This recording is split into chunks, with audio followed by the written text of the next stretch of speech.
이전 시간에 이제 JWT에 서 활용되는 근본적인 원리로 설명된 걸 이제 SH256이었고, 그 SH256을 통해서 이제 시큐리티를 줌으로써 저희가 변조 불가능한 통행권을 발행하는 방법에 대해서 한번 알아봤어요. 자, 요거가 이제 클라이언트에게 변조 불가능한 데이터를 전달하는 방법과 똑같은 거죠. 즉, 로그인한 사용자에게 서버가 나중에 그걸 다시 통행권을 보여줬을 때 검증을 해볼 수 있죠? 유저가 그걸 변경했는지 안 했는지. 그 방식을 통해서 이제 로그인에 활용을 할 건데, 자, 요 부분을 어떻게 하는지 한번 확인해 볼게요. 먼저 만약에 이 웹브라우저를 통해서 아이디랑 패스워드를 줘요. 그러면 서버가 확인을 하겠죠. 아이디랑 패스워드를. 그 확인된 이제 아이디랑 패스워드를 통해서 통행권을 발부해주죠. 로그인 됐다. 맞아. 통행권을 발부해주죠. 이쪽에선 변경할 수 없는. 왜냐하면 시크릿 키를 SH256에 좀 첨부를 한 다음에 만든 거니까. 해시를 만들어서 검증 키를 넣을 거니까. 자, 그렇게 되면은 이제 브라우저에서는 다음번에 어떤 데이터를 요청할 때 이 통행권을 같이 들고 가는 거죠. 즉, 헤더에다가 헤더에다가 이 토큰, 이 통행권을 집어넣고 보내면 여기서 아까 그 뒷부분, 통행권의 뒷부분, 검증 부분을 확인하고 그 사람에게 맞는 데이터를 주는 거예요. 뭐 그 사람의 유저 정보라든지. 자, 이렇게 쓸 수가 있는데, 그럼 먼저 JWT 토큰이라는 이 통행권이 어떻게 생겼나 일단 한번 봐볼게요. 일단 통행권은 보면은 이렇게 생겼어요. 이제 흔히 이제 통행권 여기서 토큰이라고 하거든요. 어, 이제부터 통행권이라 안 하고 토큰이라고 말을 할게요. 자, 이 토큰은 보면은 이 빨간색 부분은 여기를 매칭이 돼요. 이 데이터가 이렇게 생긴 거거든요. 이거는 뭐냐면 이 데이터를 베이스 64 인코딩을 하면 이렇게 변해요. 요 데이터를 또 베이스 64 인코딩을 하면 이렇게 돼요. 그리고 여기서부터 여기까지를 SHA256으로 뒤에 어떤 우리만의 그 시크릿 키를 주고 해시값을 만들면 이렇게 돼요. 자, 요렇게 되는데, 그래서 요거를 다음에 갖고 오면 이제 너 로그인 한 거 맞네. 너 아이디 패스워드 맞춰서 내가 준 그 토큰을 가지고 왔구나 라는 거를 인증을 하는 거죠. 그래서 이제 사용자 인증이 돼요. 그 부분을 통해서 이제 뭐 그 사람의 뭐 유저 정보를 주거나 뭐 그 사람만 할 수 있는 뭔가 어떤 액션을 하거나 그런 걸 할 수 있는 거죠. 왜냐면 이 사람이 이런 유저 아이디를 바꾸지 않았다는 게 확인이 되니까 자신밖에 그걸 못 받는 거죠. 로그인 한 사람밖에 이 통행권을 받지 못해요. 자, 이제 이런 식으로 이제 로그인이 활용이 되는데 왜 JWT 즉 이런 방식을 쓸까? 그거는 이제 과거에 이 로그인 방식을 좀 살펴볼 필요가 있습니다. 왜냐면 과거에는 뭐 지금도 그렇고요. 하지만 이제 JWT가 아닌 세션 방식이 있어요. 그건 뭐냐면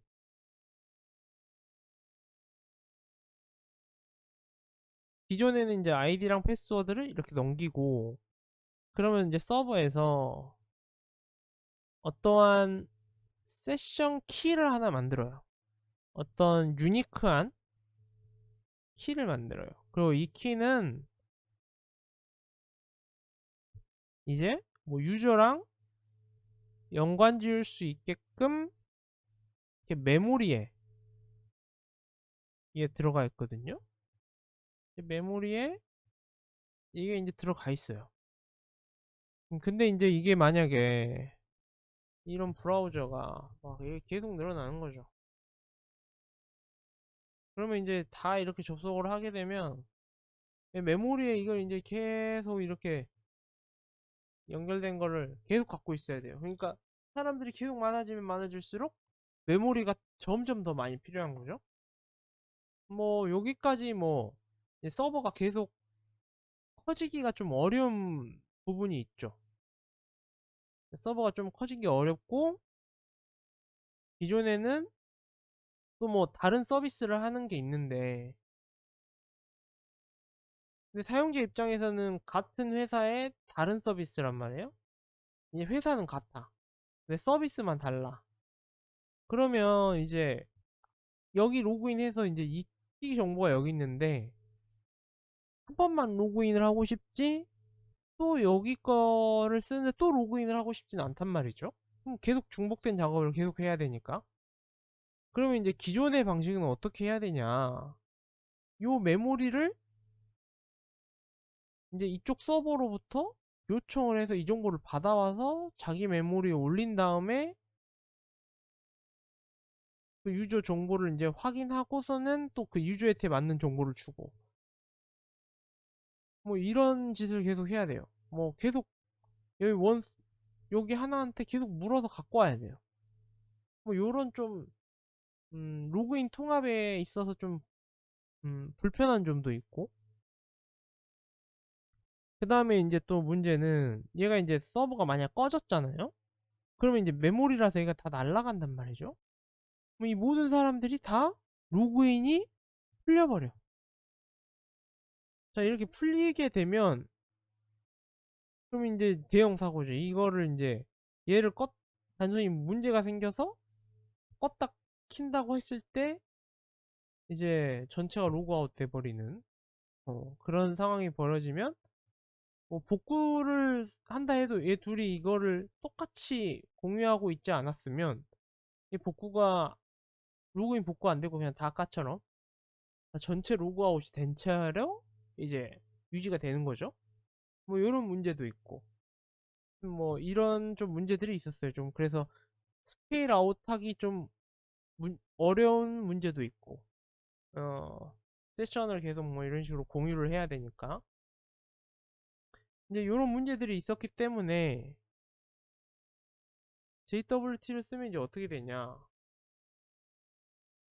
어, 통행권만 검증하면은 되니까 서버 입장에서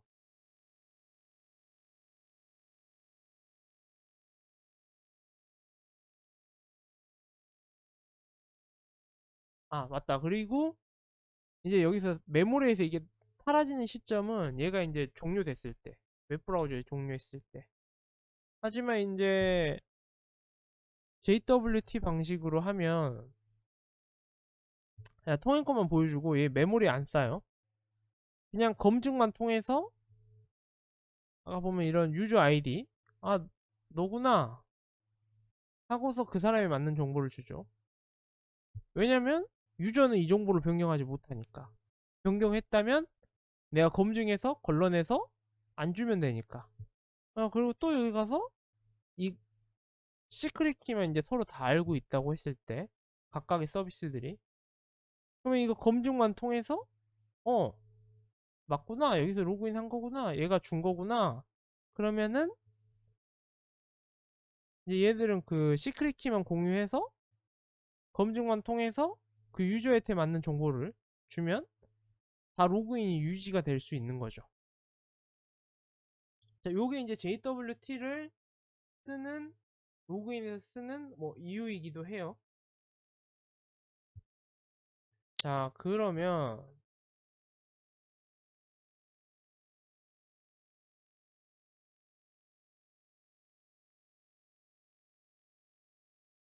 이제 뭐 다른 이제 궁금증이 생긴단 말이죠.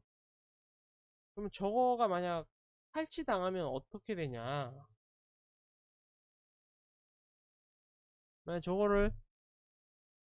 이거를 만약에 이 토큰을 탈취당했어, 해커한테. 그랬을 때 가지고 요청을 하면은 정보를 주죠, 당연히. 그래서 이제 보통 여기에게는 탈취하더라도 쓸 수 있는 사용 기간을 여기 넣어놔요. 요 시간 동안에만 사용 가능하다. 요걸 넣어놔요. 요걸 넣어놓고, 이- 이게 보통 이제 유닉스 타임이거든요? 유닉스 타임으로 뭐 이런 시간을 넣어놓는 거죠.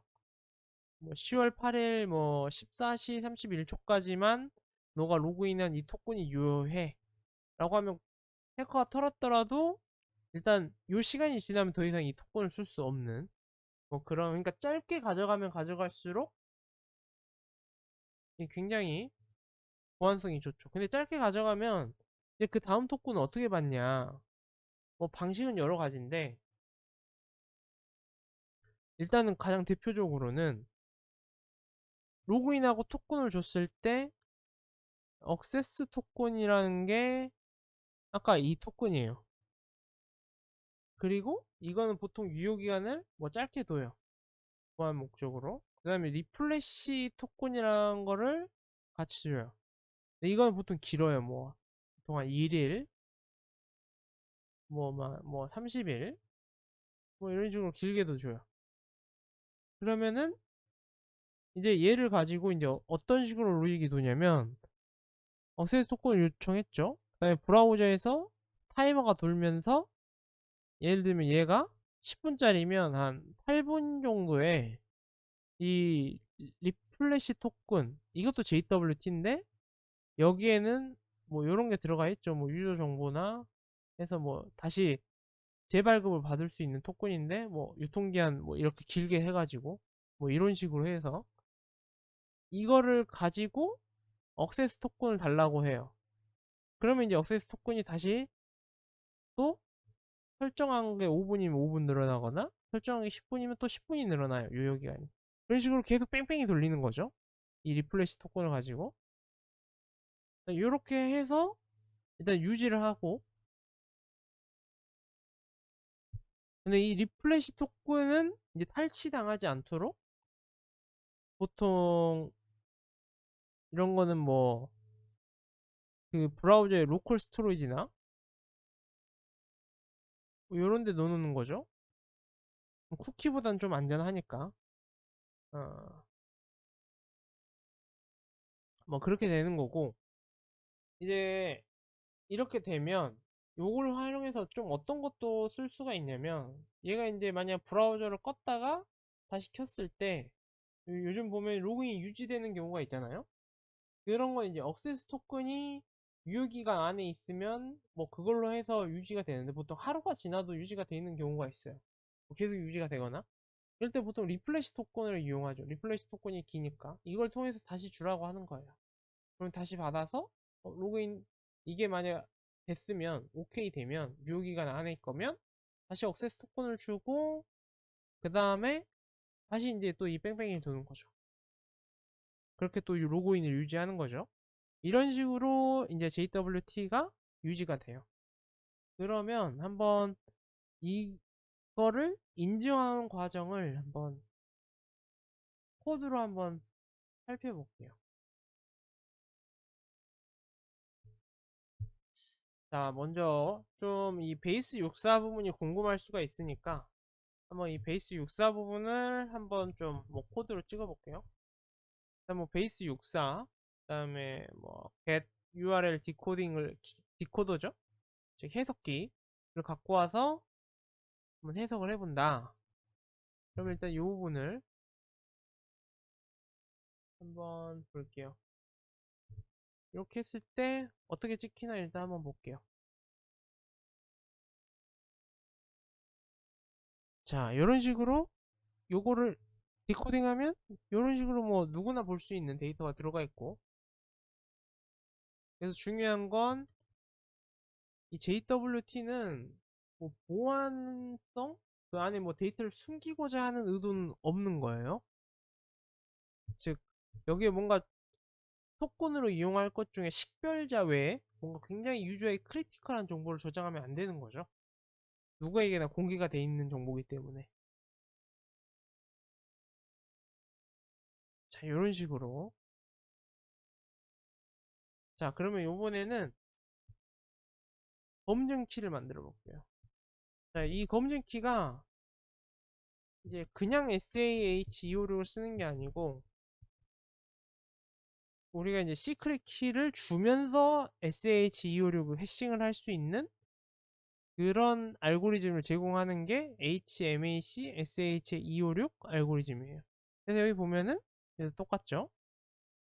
그래서 여기서부터 여기까지 이제 해시를 했을 때 검증값인 요 값이 나오면 내가 발부한 로그인 인증을 통해서 나온 그런 토큰이라는 거죠.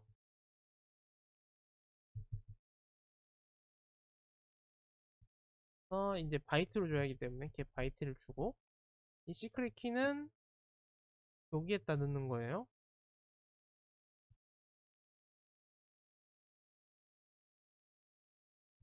그래서 한번 봐볼게요.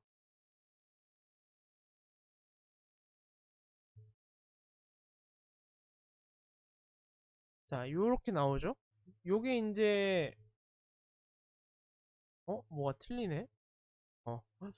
자, 다시 한번.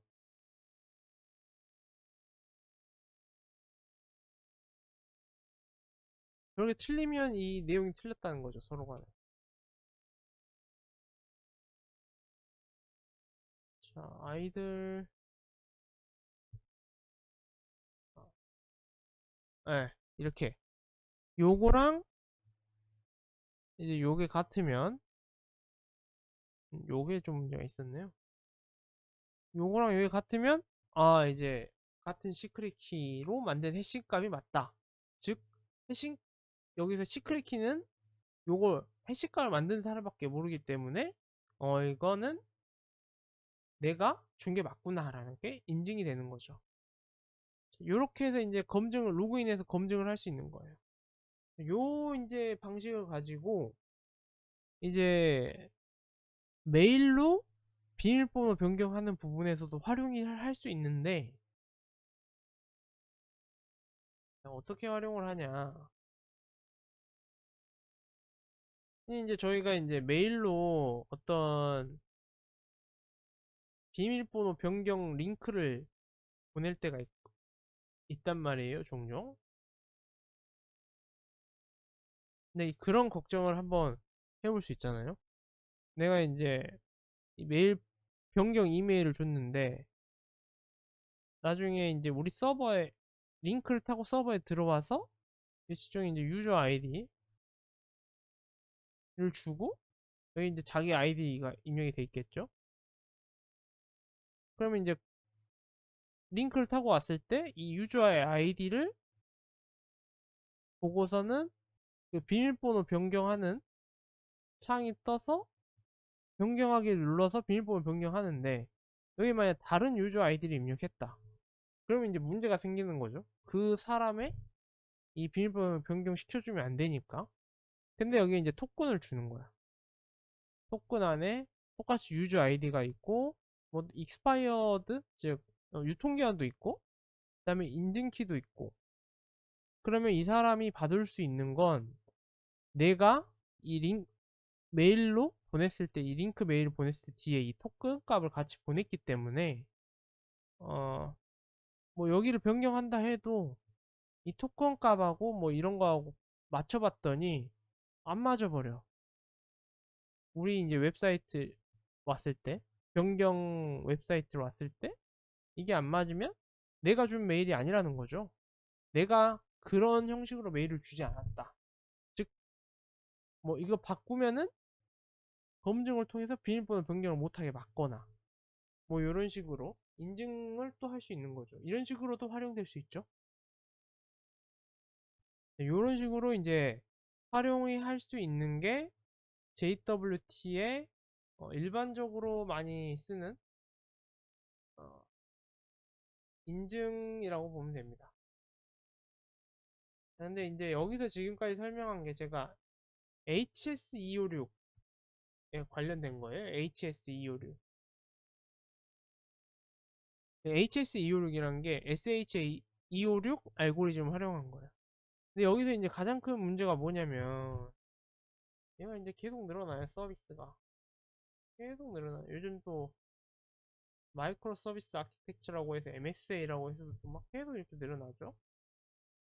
그러면 이제 모두가 이 로그인을 인증을 하려면 검증을 할 수가 있어야 되는데 그러면 이제 다 시크릿 키를 갖고 있어요. 자, 그러면 이 시크릿 키를 점점 공유하는 서버, 즉 이 개발자들이 많이 알면 알수록 보안에 취약해지죠. 그러면 이제 대형 사고가 터지는데 만약 이 키가 외부로 유출이 되면, 왜냐면 해커가 이 키를 이제 뭐 다른 개발자한테 막 많이 알려지니까 유출이 됐어. 그러면 이제 유저 아이디를 바꿔가지고 자기가 이걸로 해시값을 만들어서 억세스 토큰을 만들어서 여기 넣어버리면 어쨌든 인증이 돼버리니까 뭐 다른 사람의 정보를 마음껏 보거나 뭐 다른 사람 아이디로 로그인을 할 수 있는 거죠. 자, 이제 이렇게 보안에 취약해지는 문제가 있기 때문에 어, 이 방식은 나 혼자 뭐 한 명이서